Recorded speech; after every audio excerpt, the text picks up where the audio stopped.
Hello ladies and gentlemen, and welcome back to Super Luigi Galaxy. In the last episode, we unlocked the garden, and we spent a lot of time fanning around in the Seaslide Galaxy, racing various penguins and clones of ourselves. It was all very much fun.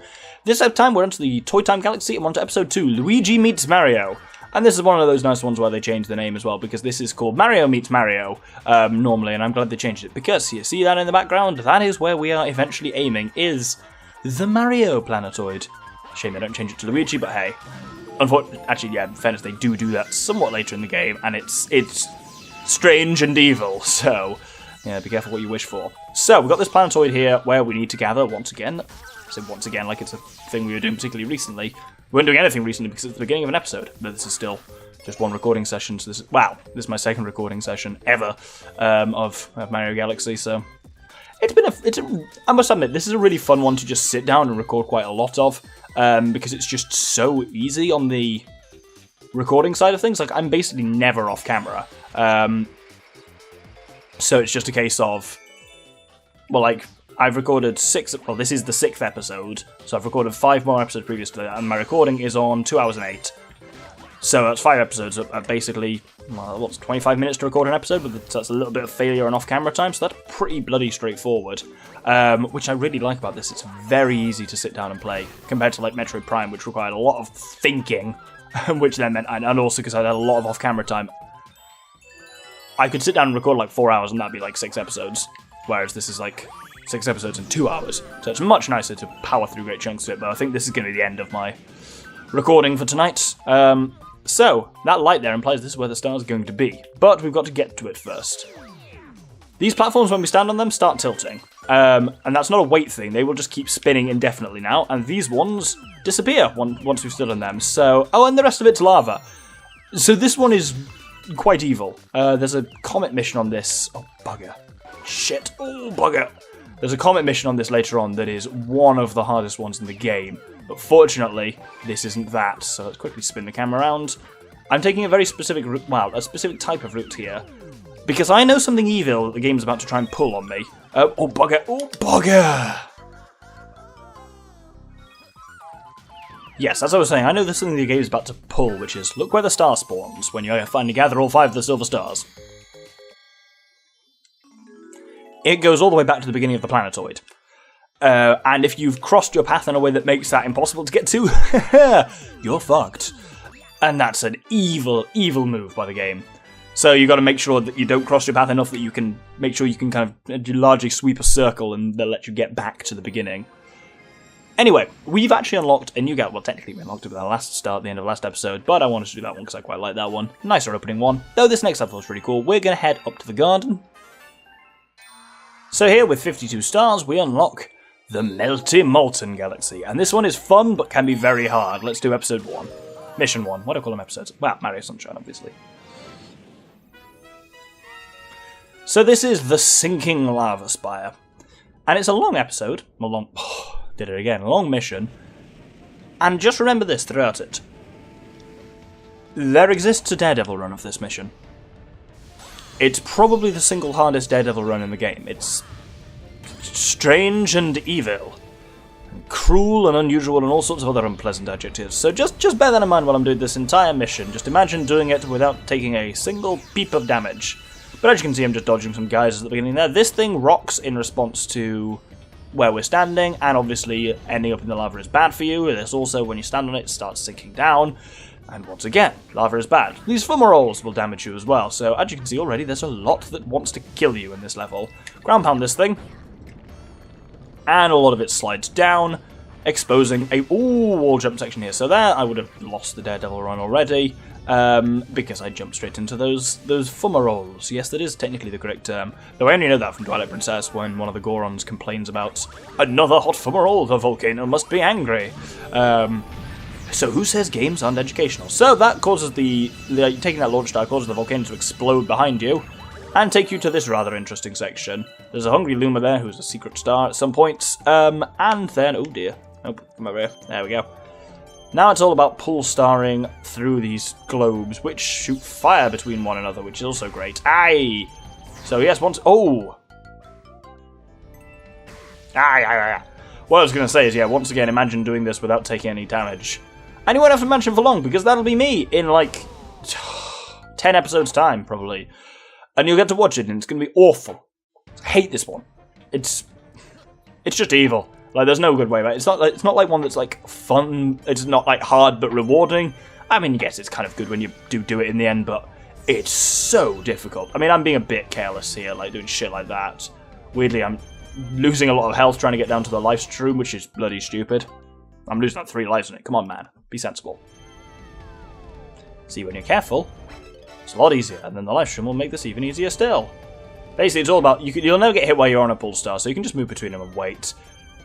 When you're doing the Daredevil run, it is... Oh, bloody hell. Oh, bugger. Shit on... Oh, dear. Yeah, when you're doing the Daredevil run, it is just a different style of playing, that you just have to be a lot more careful and slow and really think about shit. This is quite a cool little view there. Ooh, hoover up some bits while we're here. And this is the bit that always fucks me up on the Daredevil run. You've got this kind of half sphere thing that's stuck in the ground, and you've just got to gather 5 star fragments. It's fairly straightforward. But you've got those little fiery bastards running around, and then you've got some fumaroles here. I mean, you can see from how I'm doing that I'm actually surprisingly good at it. That's, oh, he says getting hit. So that would have been the end on the Daredevil run, and that would have been the end double. Because of how you have to do this on the Daredevil run, I've done this a lot. I've got quite good at this mission. He says, having died on it like 6 times. I've died on this possibly more than any other single mission in the game so far. There's your star at the top there. So we're getting towards the end here, but... Oh, the struggles are far from over yet, ladies and gentlemen. Don't you worry, these things slide off to the side when you stand on them. Oh god. Oh, no. There we go. And then over there we go. Fuck that last one. The joy of Luigi and his ridiculous jump. Anyway.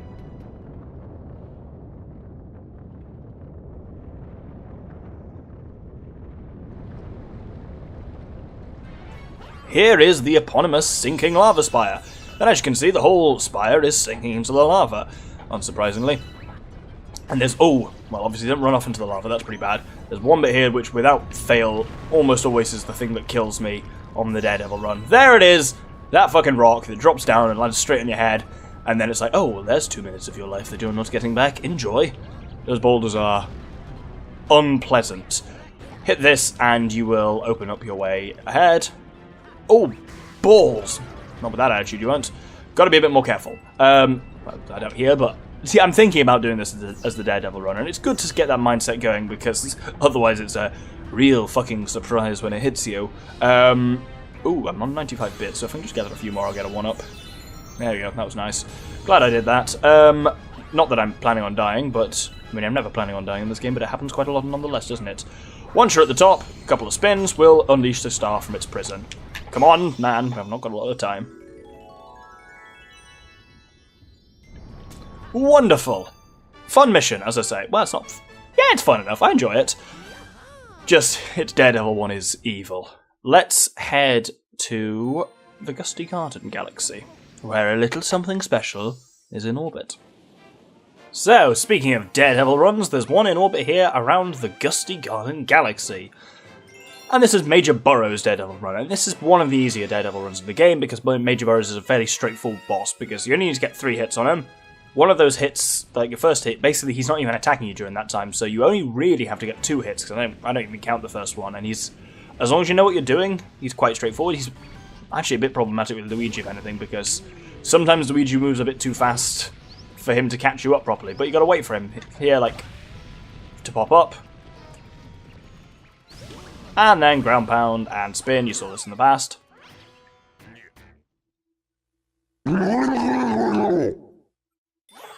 Man, his eyebrow game is insane. So here it's just about letting him get close enough to you. Bugger! Ooh, there we go. That was nearly very bad there. And then we only need 1 more hit on him there, so it's very easy. Easier, I would say, than Top Maniac for a Daredevil run. It's weird. The Daredevil runs are very variable in their difficulty. They're almost bimodal. They're either very difficult or very hard. So hit him again here, and just remember he comes straight at you again, so stay exactly where you are and prepare for the second ground pound. That's the only thing that can fuck you over if you think you're going to hit him there, but he actually comes straight at you. Is the only real curveball he can throw you. Other than that, a very straightforward and fast star. And so once we've got that, oh, let's go and do a boss. Because we've just done a boss. Let's head over to the Ghostly Galaxy. So this is Mission 3, Beware of Bouldergeist. Incidentally, one of the greatest names ever, because obviously that comes from poltergeist, which is something ghost. Not sure what it actually means, but it's like a ghost like possesses things, but Bouldergeist is a brilliant corruption of that, and I love it. As ever with the Ghosty Galaxy, it starts off in the same way, but slightly different. You'll have noticed this approach for the haunted house has actually been slightly different every time we've done it, which is quite cool. Unsurprisingly, as ever, because it's got someone's name in it, that usually means it's a boss galaxy, and this is no exception. And once again, Super Mario Galaxy is a masterclass in the game teaches you how to fight the boss before you even have to do it. And without further ado, here we go. Introducing Bomboos. So, as you can see, spin near them, and you will start swinging them around like some kind of crazy hammer throw. When they hit into something, they'll blow up. So, oh, there's a toad in there, how strange. What I need to do is bring one over here. Oh, that's not what I was aiming for. I'm aiming for that Bowser in the fireplace. These ones are just distractions, really. You'll keep swinging him for a while, and there you go. Oh, didn't work. There we go, well, he blew up anyway. And as you can just see through the fireplace is a launch star. Oh, that was a strange angle there. Whee! So this is actually, for a boss mission, this has actually got quite a lot of interesting other shit going on there, and that isn't to do with the bosses. Oh, such. Partly it's got some mechanics we've not used in a while, which makes sense with there being spiders around and stuff, is sling pods. Ow. Don't be a shit. Oh, well, Cocking cock. Good one. I'm getting so eloquent. This is the final episode of this recording session, I think. Well, it was going to be that anyway, but that means especially so. Spoink. Oh no, that didn't work. Spoing. Ah, usually something unlocks when you spin in the centre of a circle like that. Clearly you have to be actually in the centre. Unsurprisingly, right. I keep trying to use these like pull stars, I keep poking at them. But actually obviously that doesn't do anything. Let's head over there. I was heading over there to grab bits and then realised I can just grab bits with the remote. Grab some more bits and through we go.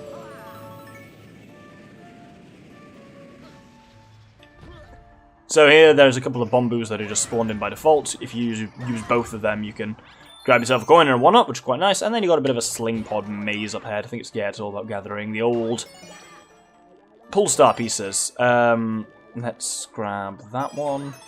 Oh, I got another one. Did one just come into me while I was in that one? How handy. That sounds real dodgy as well. It's not what I meant to say, but there you go. There's just pull stars unlocked, and then, oh, you get something slightly weird up ahead here. Drop me please, thank you. And let's go over to those pull stars. So you got to get inside this weird cage, and as you can see there, I'm trapped. If that happens, you actually need to let go briefly and grab on again, because you can get stuck against like the edge of that weird cage thing. Speaking of weird cage thing, is this one. So, here you've got to... This inside is a bouncy thing, and it's safe. Like, you can go around the outsides and try and avoid those mines, but it's actually easier to go on the inside, and then when you're on this point, just ground pound, and you'll spring up. Oh, and just reach that launch star. And here's your star down here. That's always what that glowing thing means. I'm going to grab a life shroom since I've got the stuff for it. I really do like the Ghosty Galaxy because it's quite different each time. Because the first time it's the Bouldergeist, it's the Luigi one where you're very much exploring in the mansion yourself. Then it's the Spooky Speedster, which is quite a different course. It's like a race thing. And then here it's Bouldergeist where you don't really go in the house at all. So it's... You never really cross the same area twice in it, which is a bit of a shame because I actually quite like the inside of the haunted house thing. But it's cool to see different areas. Anyway, introducing Bouldergeist.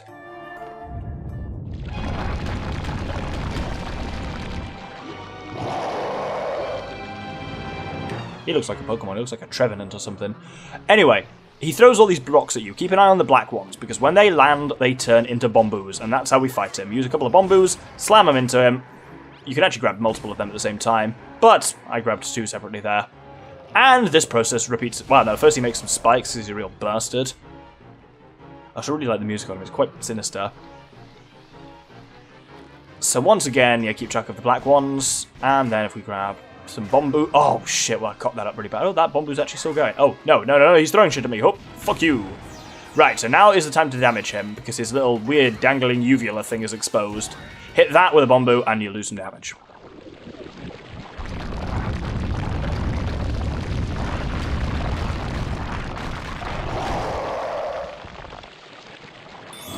You know, it just wouldn't be Nintendo if they didn't have a boss which has a floating head and two floating hands to accompany it. The hands are entirely a distraction here. That gold one, as you'll see, will drop a coin when it impacts, which can be useful, but as ever, let it finish and get rid of the Bombus. The hands are a distraction. All you need to do is damage to his body. You can destroy the hands by getting them out of the way, but it is not necessary. It's just often a bit tricky to actually, because of the way that the Bombus spin, it can be a bit hard sometimes to hit his body without hitting his hands. Like here, I think I'm probably going to hit the left hand. Oh! Hit the right hand. Wasn't expecting to do that at all, as in his right. Stage right.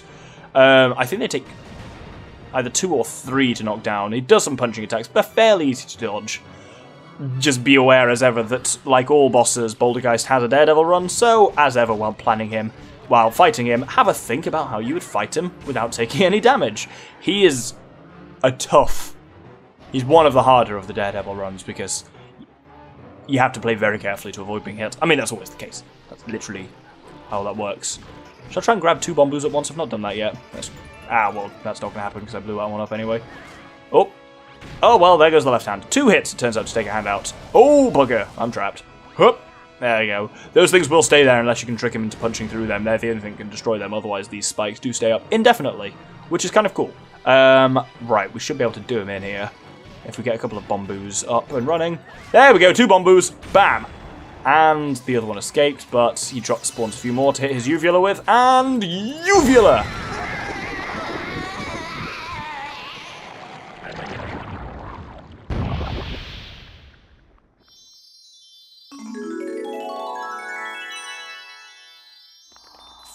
I honestly think, it always used to be a thing, shouting wallop when I get the final blow on a boss. I think uvula is the strangest thing I've ever shouted upon impact of a heavy projectile, and may remain so for quite some time. Anyway, we've probably got a little bit of time left on the episode. We probably haven't, but I've noticed basically my episodes come down to, it's usually, a star tends to take about 5 minutes, so usually I will do 4 per episode, or a new galaxy in the engine room. Oh, I know what that is, but we're not going to be doing it.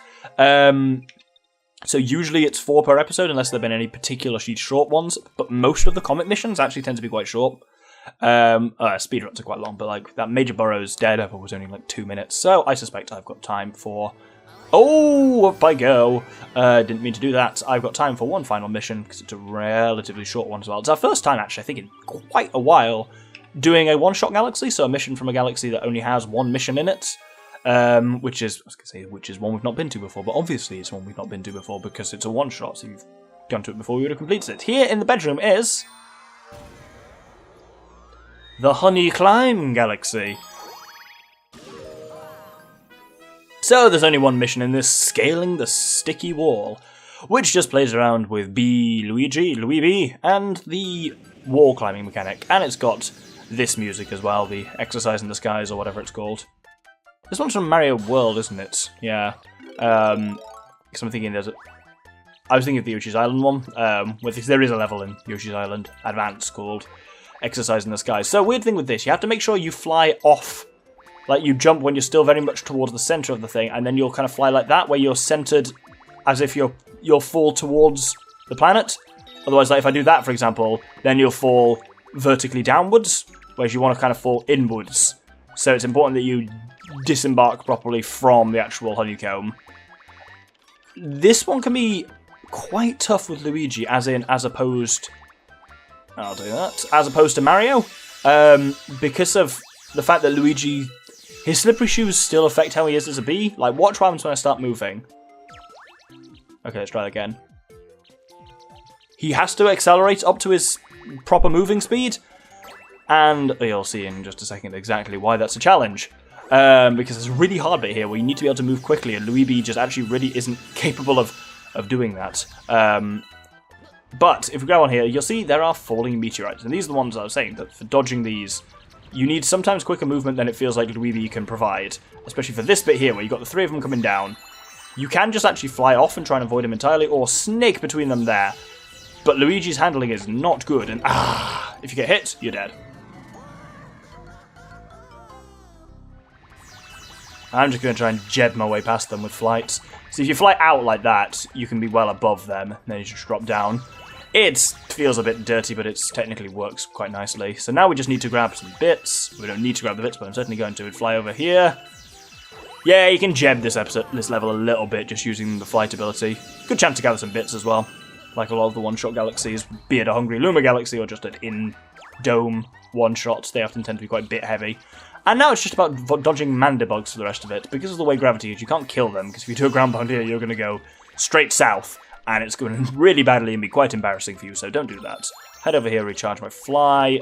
I'm doing a lot of jebbing at the moment. This is more the Honey Fly Galaxy for me than the Honey Climb. Grab some more bits.